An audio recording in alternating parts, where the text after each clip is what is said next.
Good morning students. So in the previous class we have seen Ohm's law and resistance, how to calculate the resistance value from color coding, right? And today we look at the different situations how the resistance is calculated. So that is, in the previous class we have seen resistance formula as rho L by A. Here rho stands for resistivity, L is length of current passage. It need not to be length of conductor, it is the length of current passage.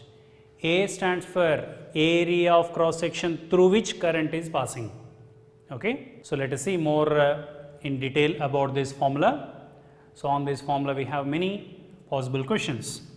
First one is, suppose a conductor is in the shape of cylindrical shape. Its length is L, its radius is R, and it is completely filled up with material.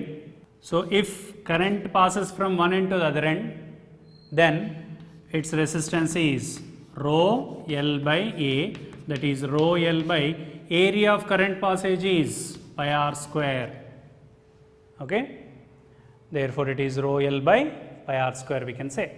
Now if there is a material which is also cylindrical material, but it is having only outer part as a material, inner halo. Its length is L, its inner radius is R1, outer radius is R2. Inner radius is R1, outer radius is R2, and length is L. Now the current passes from one end to other end. Then what about its resistance?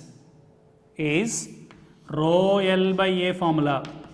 Rho into L is length of current passage is L only, but the area through which current is passing is only in the material part only the current passes. That is the outer material area.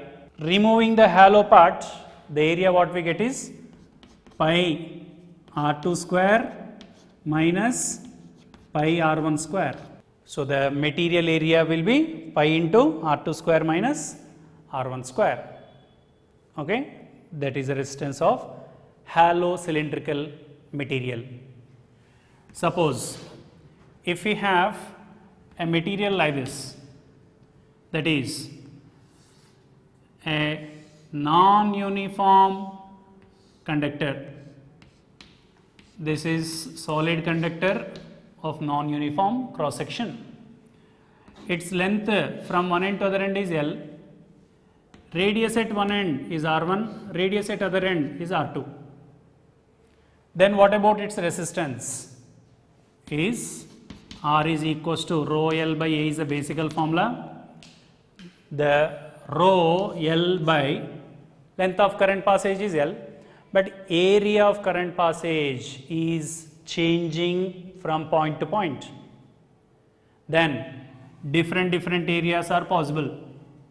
Then what we have to take here is average area. From one side to the other end, average area of cross section. How to get this average area of cross section? Pi R square, which are average radius from one end to other end. How to get this average area, average radius is from integration method you can take, or here we will be having this average radius as root of R1 R2 under root of R1 R2. If the minimum radius is R1, maximum radius is R2, then the average radius of this cylindrical material is root R1 R2 whole square. Average radius is root R1 R2 square. This we have learned in the heat conduction also, how to calculate this root R1 R2. So that is, here it will be becoming into rho L by pi R1 R2 is a resistance. Okay. And in case of, suppose we have a material in this way, that is a cuboid. The material is a cuboid like this. For this material, length is L, breadth is B, height is H. In this case, if current passes from one end to other end, which end to which end, that is important. From left end to this right end, through how much length current is passing? L length current is passing. Through what area of cross section the current is passing is B into H. Okay? Therefore, resistance in this case is rho into L by area, that is rho into L by area of current passage is BH, if current passes from here to here. If suppose current is passing from this end to this end, okay, means from front to back. From front to back if the current is passing, then the length of current passage will be B. Area of current passage will be L into H.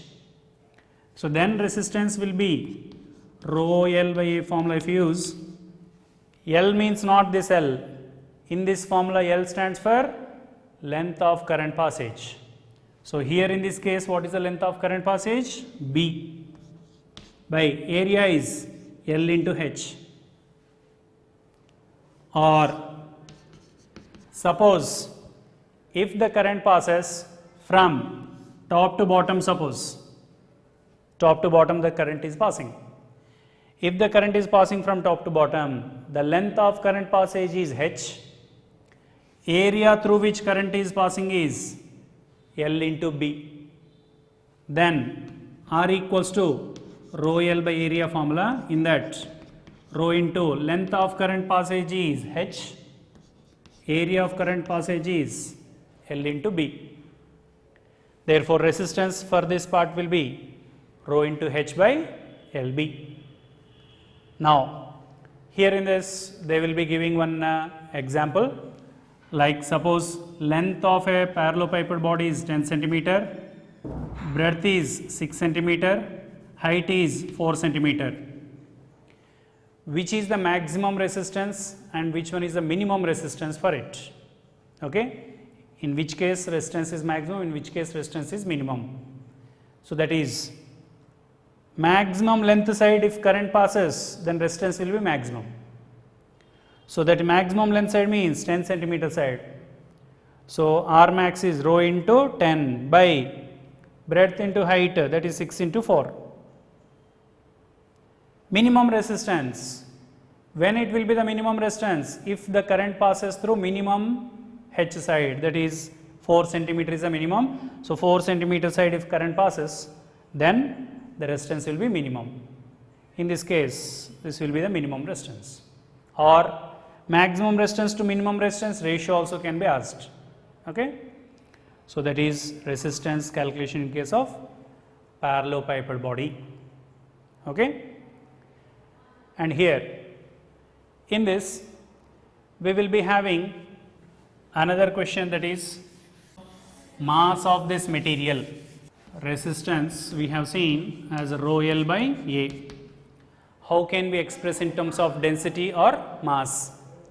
So that is rho into L by A, we multiply and divide with the area of cross section, or length. If you multiply and divide with the length, then it is rho into L square by area into length is volume. Area into length is volume of the material. So rho L square by V. Now here if rho V and rho are constants, then we can say that R is proportional to L square. R is proportional to L square. So based on this there will be a question in this way, that is a conductor we have, its length is so and so, area information is not given, this conductor has a resistance R, L length conductor has a R resistance, this conductor is stretched, the conductor is stretched so that its length changes. So in this way it became, this is after stretching. Say for example its length became double. What about its resistance? R dash we have to calculate. when the length of the conductor is doubled, what happens to its resistance? Here area information is not given, only length information is given, stretching. So in case of stretching, normally volume remains constant. After stretching, material will not change. So when the material do not change, rho also remains constant.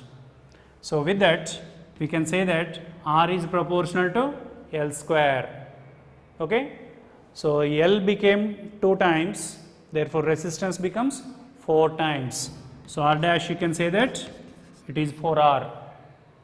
Okay? R dash is 4R due to stretching.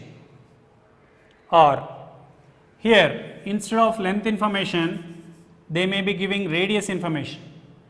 Initially radius was R, resistance is capital R.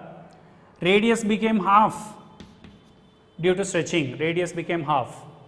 Then what about the new resistance? So to calculate this new resistance, we should take this again the same formula, but this formula we use in this way, that is, we multiply and divide with A, then it is rho into length into area of cross section is volume by area square A square. So here R is proportional to 1 by A square because rho and V are constants. So R is inversely proportional to square of the area of cross section. Otherwise, R is inversely proportional to area of cross section is pi R square, then whole square. So that will be pi square R power 4. Pi square is also constant. So R is proportional to 1 by R power 4. So radius became half. What happens to the resistance due to stretching the wire? Here volume remains constant and material also remains constant. So inversely proportional to area, otherwise inversely proportional to radius power 4. So then R by R dash is equals to small r dash by R whole power 4 because of this relation. That means R dash is R by 2 and R is R whole power 4. So this R gets cancelled, 1 by 2 power 4 is 16. Therefore R dash is 16R. The resistance due to stretching becomes 16 times to its initial resistance. Okay? Or on this formula just now we have seen previously, when R proportional to L square we have seen, and as well as R proportional to 1 by A square, otherwise R proportional to 1 by small r power 4 also we have. Basically R is proportional to L and inversely proportional to area as long as both L and area informations are there. If only L information is given, then R proportional to L square. If only area information is there without L, then R proportional to 1 by A square. Based on this, they may be asking a question like this. If length increased by 3%, if length of a wire is increased by 3% due to stretching, what happens to its resistance percentage change? Okay? So for 3% which is below the 5%, we can take the delta formula for this. So that is delta R by R is equals to L square means power 2. Therefore 2 into delta L by L. Delta L by L is given as 3% into 2, that will become 6%. So resistance increases by 6%. Okay? Or with radius, if radius decreases by 2%, what about the resistance percentage change? So from this relation we can tell this. So that is delta R by R is equals to R power minus 4 it is. That's why minus 4 into delta small r by small r. Radius percentage change is 2% into 4 will be minus 8%. Means if radius decreases means here it is minus of minus will be getting plus. Decrease is given, that is minus 2% into minus 4 will be 8%. Plus 8% means resistance increases by 8%. So on these formulae, the percentage questions can be there or stretching the wire can be there. Sometimes they will be giving that here a wire is taken and it is melted, the wire is totally melted and recast into another shape. That is, if the wire is recast into a square cross sectional rod, the wire is redrawn into square cross sectional rod or rectangular cross sectional rod, what happens to its new resistance? Here, whenever we melt it, material will not change and its volume remains same. So, here based on these 2 points, remaining information they will be giving area information. So, with that area information we can go for R proportional to 1 by A square. Okay? So, that will be the questions related to the stretching or melting the wire situation. Now, here in this formula, if mass of the wire is mentioned, so then this equation we can write in this way, that is R is equals to rho L by A, multiplying and dividing with the L we got previously, R rho into L square by area into length is volume. This volume of the wire can be written as in terms of density. So, therefore, rho L square by density equals to mass by volume, therefore, volume is mass by density.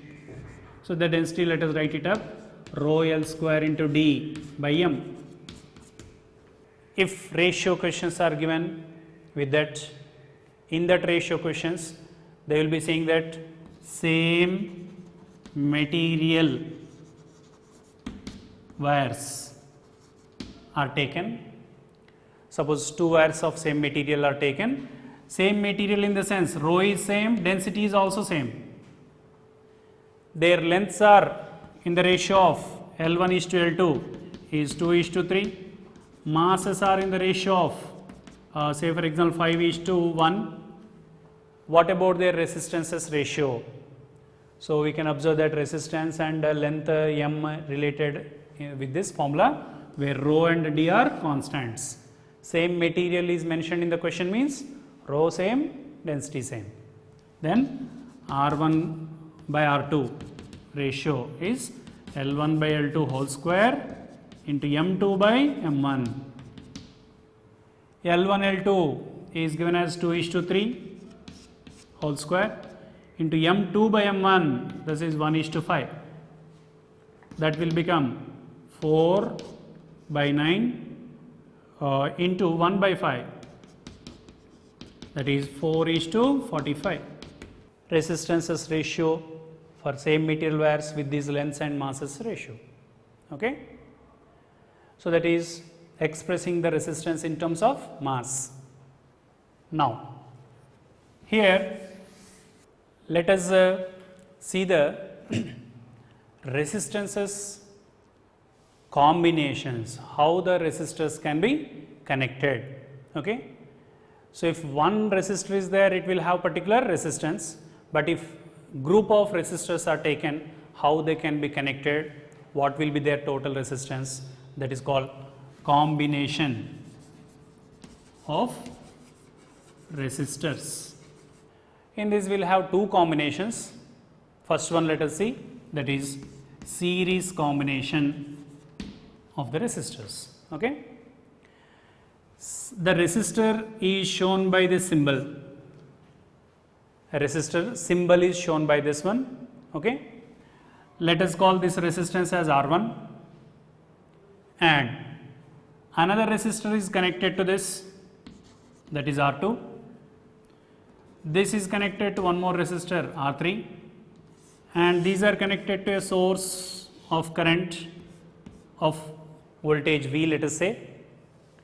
Now, the current supplied by the source is I through this combination. Okay? Across only first resistor, potential difference let us call it as V1. Across the second resistor, potential difference is V2. Across the third resistance, potential difference is V3.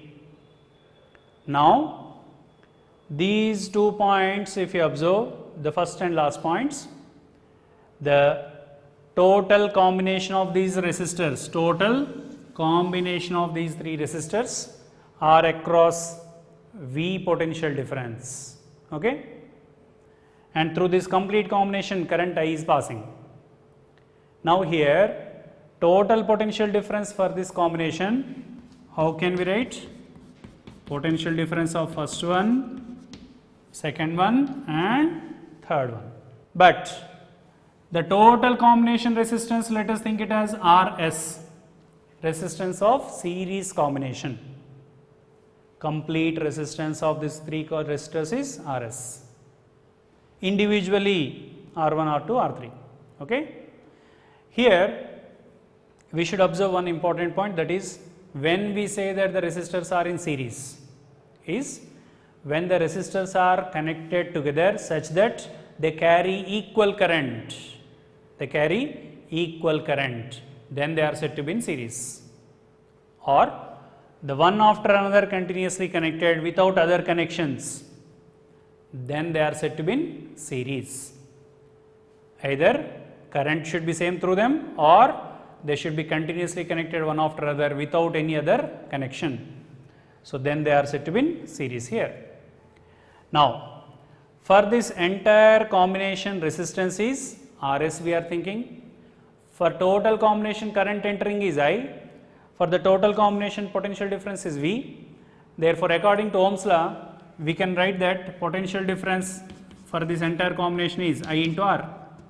V equals to I into R, which are here series combination total resistance. Now Ohm's law only for this R1 resistance will let us write. Okay. According to the Ohm's law, we write only for R1 resistor. Therefore what is that? V equal to IR formula only for first resistor. Same way for second resistor, Ohm's law. For only third resistor, Ohm's law we apply. Here you can observe that through each resistance same current is passing. That's why I1, I2, I3 we are not writing I. Okay. So the main current or first resistor current, second resistor current, third resistor current are equal. Therefore RS can be written as R1 plus R2 plus R3. Whenever resistors are connected in their series combination, complete effective resistance of the combination is the sum of individual resistances. That means total resistance is more than any one of the resistor. RS is more than R1 as well as more than R2, more than R3. Our resistance increases due to the series combination. Okay. Now if you look at this here, what about the currents through these 3 resistors? Through these 3 resistors, what about the currents ratio? So the currents we have observed just now, same currents are passing. Therefore currents ratio is 1:1:1. Okay. What about voltages ratio across the 3 separate resistors? Is V1 is written as IR1 is to IR2 is to IR3. I same. Therefore voltages ratio is proportionate to their resistances R1, R2, R3. Okay. And here the 3 resistors, if they are connected in this way, we have seen how much is the total resistance. It can be used for any number of resistors. Suppose only 2 resistors are taken in the circuit, or 2 resistors are in series. For the 2 resistors, total resistance will be R1 plus R2. Now there are many number of resistors are connected in series. So then series combination formula will be R1 plus R2 plus so on Rn for n number of resistors. Here with this formula, if there are n number of resistors with equal resistances, suppose the resistances are equal, that means identical resistors we say. If they are identical resistors, then total resistance is R1 is R, R2 is R, Rn also R. Therefore, total resistance will be NR if n number of resistances are there. Okay. Now, here most of the questions will be on this one, that is, if suppose there are two resistors in the circuit, two resistors. For these two resistors, total potential difference is V. Only across first resistor is V1 potential difference, only across second resistance is V2. Okay. So, here for us what information will be there is R1 will be given, R2 will be given, V will be given. We should find out V1, V2 separately in terms of R1, R2 and V. Okay. So, then we can say that here current through this and current through this is same, that is V1 by R1 is equals to V2 by R2. That means V2 is V1 R2 by R1 and V equals to V1 plus V2. V equals to V1 plus V2 plus what we can write? V1 R2 by R1.